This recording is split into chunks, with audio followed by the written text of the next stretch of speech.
Okay, kita hadap lagi satu tol Dibawanya aku jalan banyak tol. Ini Mama Ita. Tapi nak selesa kan. Jalan banyak tol dia bawa. Wah. Tol Plaza Tol Bukit Teratai. Suka kena senyum lah. Ni kan apa, highway Lebuh Raya Suka. Senyum je. Senyum.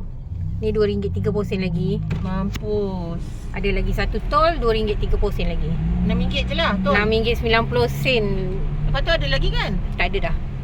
Sampai Kelantan. Sampai Kelantan adalah tol Gombak. Banyaknya. Tol Gombak je dengan tol Bentong tak silap. Banyaknya. Hadap je dah. Hayya, dia mengeluh. Hayya.